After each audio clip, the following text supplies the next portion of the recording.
On March 27, 2014, Academy Award Governor Ed Begley Jr., Academy Award-nominated actress Mariel Hemingway, and Sundance Award-winning producer Josh Tickell were caught on tape at the Beverly Hills Hotel meeting with a man named Muhammed, who they believed to be the son of a Middle Eastern oil family dynasty, to discuss the funding of the next anti-fracking film to the tune of $9 million. Muhammed was introduced to them through citizen journalists posing as ad executives purporting to represent Muhammed and his family. If Washington, D.C. continues fracking, America will be energy efficient, and then they won't need our oil anymore. Our motivation is, or my motivation, my client is where we want to. I'm trying to help his bottom line. Yeah, you know, it's fine. We get that. You're in with us on this side, right? Oh yeah. Knowing where the money comes from is only at this table. This table, that doesn't go farther than this table. No, absolutely. Right, I would never say that. Washington and Hollywood are a lot alike. It's all an illusion. Yes. It's all special effects. Smoke and mirrors. As long as it looks good to the eye, it doesn't matter. Exactly. That's it. Washington and Hollywood are very similar in that way. My client's interest is to end, American energy independence. Your interest is to end fracking, and you guys understand that. Correct. Yeah, super clear. We're confident that we can keep this zip-locked, tight, airtight forever. If we don't protect who is kind of funding this thing, if we have to disclose that or if that becomes a necessary part of it, the whole enterprise will not work. Because if people think that this is a film that's funded by, Middle Eastern oil, it will not have that credibility. It'll be a non-starter. So essentially, however we did this, it would be essentially housed inside of a group of nonprofits and fairly high-profile people who are already in the movement and who are already working along the movement. So, for all intents and purposes, anybody looking from the outside at this will see all of these people involved, attached, working with the movie, and will be like, oh, well, we can see where the funding came from. It came from all of these. They will make the assumption. We will not offer it. Money to us, it's money. So in that essence, we have no moral issue. But we know that a lot of people that would be necessary to pull this off, i.e. the Mark Ruffalo's and the Stephen Nemeth and everyone in between, they would have issue.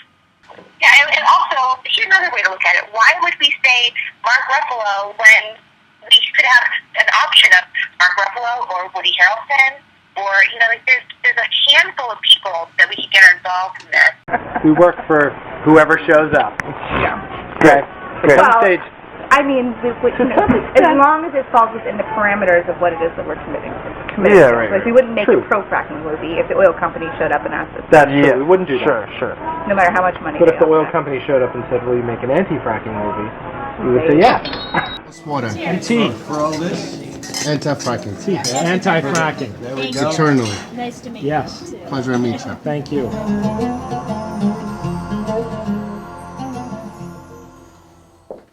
There's a saying, the enemy of my enemy is my friend. What if your enemy is America's energy independence? Wouldn't that make your friends the Middle Eastern oil industry? Wouldn't it be interesting to be a fly on the wall in a meeting between a Middle Eastern oil tycoon and his Hollywood mouthpiece? Are these Hollywood environmentalists genuine in their motives, or are they simply in it for the money, as capitalist as Goldman Sachs? Money to us, it's money. We have no moral issue. Well, basically, it was 4.5 once we got these things, and then the discussion was for another 4.5. So it would be a total of $9 million for the narrative and documentary. Want to do that? That's great. That's great here. Yeah. Let's find a way to make this work. Project Veritas spent nearly a year working on an undercover report that would give you a front row seat to that meeting. We have some clients in the Middle East who are very anti-fracking, very anti-American oil interests, but it's because it cuts into their bottom line. They don't want the Keystone pipeline to be built, but guess who else? Environmentalists, you know. So it's one of the things where the enemy of my enemy is my friend, and we hang out. That's awesome. Yeah. I can't disagree with that. Yeah. Project Veritas goes undercover to investigate Hollywood.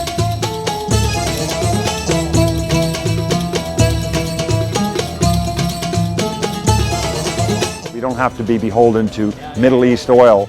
You're in with us on this side, right? Oh, yeah.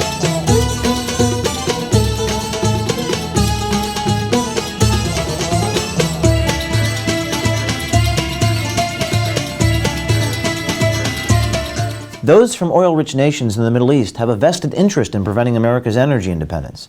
Are they buying Hollywood producers to make that happen? Movies like Promised Land were funded by the government of the United Arab Emirates, one of the world's largest oil exporters.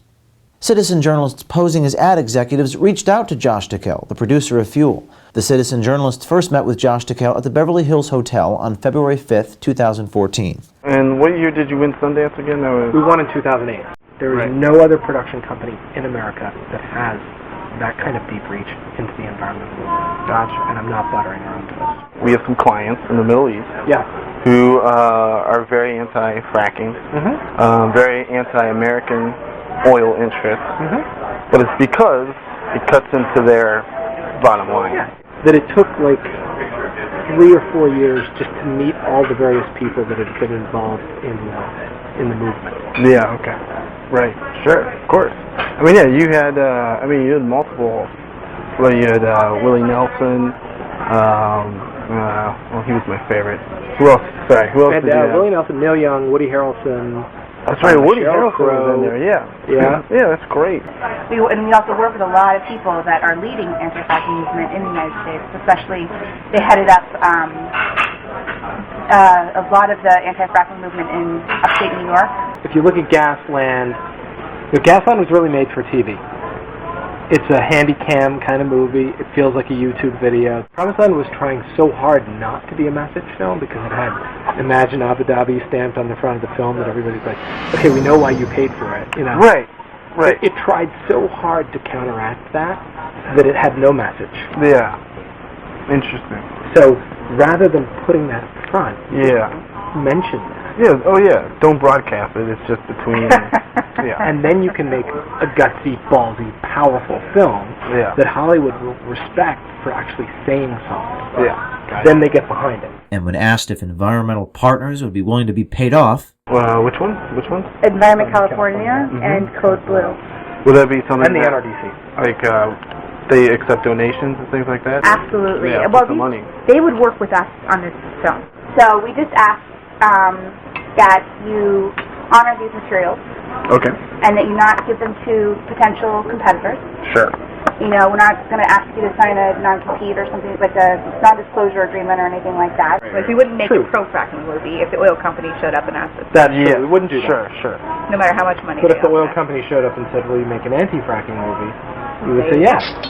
following our initial meeting, Project Veritas had a follow-up conversation with Rebecca and Josh Tickell. We would never tell them where the funding is coming from. That would be really awkward for us. We would never include that in any communication beyond Rebecca, myself, you, Steve, and not even our team. Maybe one member of our team at most who is sworn to death in secrecy. Well, we're super excited, first of all. Which is why we've gotten Getty on board and people like that who will. And we've been down this road before, so we know how tricky it is. And we are okay with that. Money to us, it's money. We have no moral issue. But we know that a lot of people that would be necessary to pull this off, they would have issue. Seems on our end like everything is a go. I've basically been given the authority for to get $4.5 million. Well, we're super excited, first of all. That's, right off the bat, we're very excited to see that things are moving forward. How much we're talking about. So like 4.5, it's good to know what you guys are thinking. So would that be for both films? Would that include the marketing budget? Now I gotta circle back and just let everybody know not only the celebrity thing, but also that that people within the movement are talking. But obviously you guys are okay with the situation, like you've said. If the 2 points to focus on is we can guarantee an A-list celebrity in the contract, at least one, in both the doc and the narrative. And B, we can also guarantee major NGO support. So we're happy to put that in writing and to sign a dotted line that says that we'll do that because we know that we can do that. Okay, well, I will circle back to the folks. I mean, I know they were ready to do 4.5 million. Basically, it was 4.5 once we got these things, and then the discussion was for another 4.5 after like paperwork and you know all that stuff was worked out. So it would be a total of 9 million for the narrative and documentary. That's great. That's good right here. Yeah, and so we're flexible. You know, we're flexible with the cash flow. I think that sounds really great, and you know, let's find a way to make this work. Yeah, and also here's another way to look at it. Why would we say Mark Ruffalo when we could have an option of Mark Ruffalo or Woody Harrelson, or you know, like there's a handful of people that we could get involved in this. So we were forwarded an email from Stephen Nemeth, who was one of the executive producers on Fuel, and has worked with us on our last film, and he's on the board of the Sundance Institute, and he's our connection to MoveOn.org, and he's very tied in Hollywood. His film was nominated for an Academy Award, I guess, a year and a half ago. He was one of the producers on the session of what was the Johnny Depp movie, Fear and Loathing in Las Vegas. So he's a pretty renowned guy here in Hollywood. He's connected to a lot of people. And he's one of the people that we would really love to have, you know, we discussed having on board as a potential collaborator on this film. You know, again, putting people in place that will give this film credibility is important so that people don't question the money, because if people think that this is a film that's funded by, you know, Middle Eastern oil, it will not have that credibility. It'll be a non-starter. If we don't protect the who is kind of funding this thing, if we don't put a wall, you know, so that the actors, celebrities, and organizations that are involved aren't aware of where the money is coming from, if they do become aware of where the money is coming from, if we have to disclose that, or if that becomes a necessary part of it, the whole enterprise will not work. We're confident that we can keep this zip-locked, you know, tight, airtight forever. So why is hiding the funding source so important? Is it because an anti-fracking film funded by Middle Eastern oil money is an exercise in propaganda? Is it because Hollywood's environmental activism is a profiteering enterprise? And has this happened before? Yeah, this is not the first major project that we've had funded to a funding source which, you know, for various reasons, was very unwise. So we're aware of the reality of, you know, like, money to us doesn't have a specific, you know, kind of like moral vibration. It's money. So in that essence, we have no moral issue. But we know that a lot of people that would be necessary to pull this off, i.e. the Mark Ruffalo's and the Stephen Nemeth and everyone in between, they would have issues. My client's interest is to end, you know, American energy independence. Your interest is to end fracking, and you guys understand that. Correct. Yeah, super clear. So, like, you know, Mark has a star meter rating of 479 right now. With the narrative feature, once we have a script, then absolutely we'll be taking the Hollywood route. But the timing of this is a little bit off. Right. You know, that conversation is something that comes down the road, not before we have funding for the project. Right. But if we assurance, we'll have an A-list celebrity in the doc, we'll have an A-list celebrity in the narrative. The reason that we're being very cautious about this is because, I mean, for instance, Stephen Nemeth, who forwarded us Josh Fox's email, he's like one of the main connections to MoveOn.org. He's the one that we would, you know, have be the... Sits on the board of Friends of the Earth. He sits on the board of NRDC. Sits on the board. He's, you know, part of the brainstorming committee that makes up what MoveOn.org is going to do. He's the last person that they want looking at your website. Yeah, and he's so smart, and he comes from old Hollywood money, and they know what's up. And we can pick up the phone right now and get Dan Jacobson on the phone, but he's one of the smartest people we know, and he is very sensitive about funding. Like, we've done some work for him, where we shot videos for him, where they have so many rules and regulations, these NGOs, because they're 501c3s. Because they're under scrutiny. People want to know why are they motivated. And who's funding them. And the last thing they want to do is get tagged for being the mouthpiece for some Middle Eastern oil-funded film. That would be disastrous for them. The second group of people is it's the Code Blue Foundation. They're major NGOs responsible for funding the anti-fracking moratorium in New York State. So they're very known in the fracking movement, and they would love to executive produce and put their names on the block. So essentially, however we did this, it would be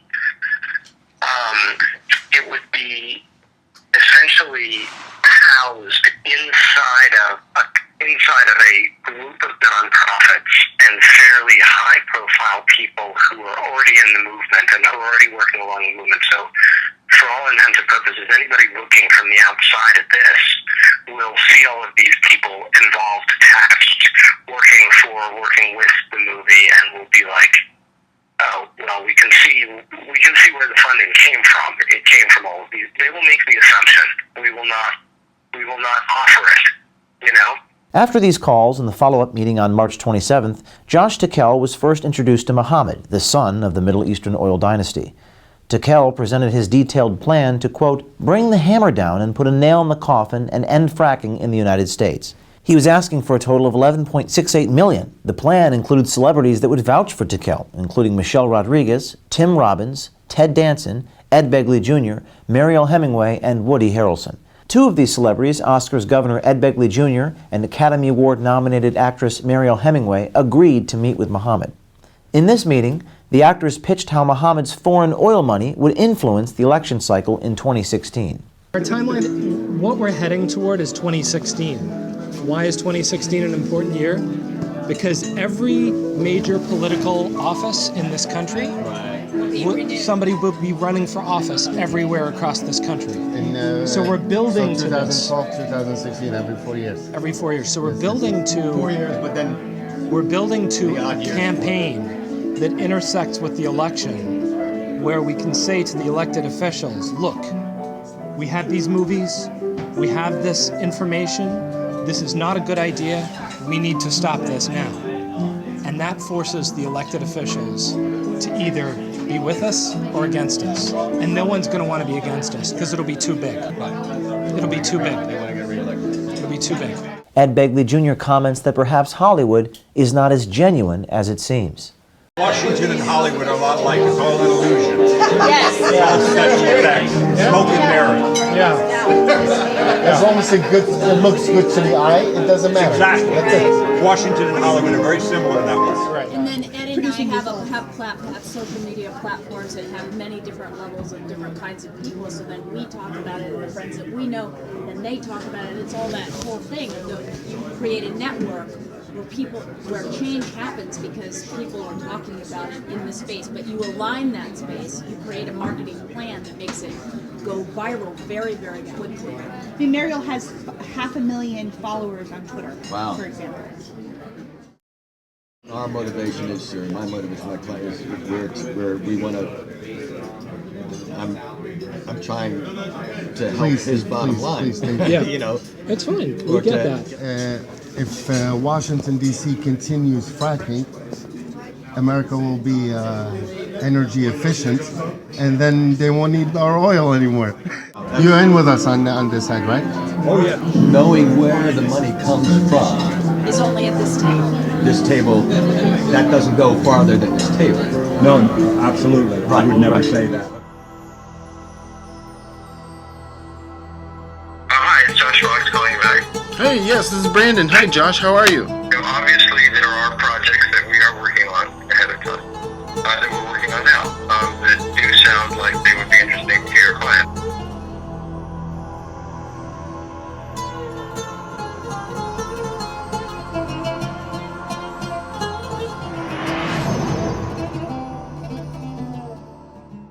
I like these. I'm serious. Go ahead. All right, you got 3 wives already. Can they have multiple husbands? I can be the secret American one. Okay, there you go.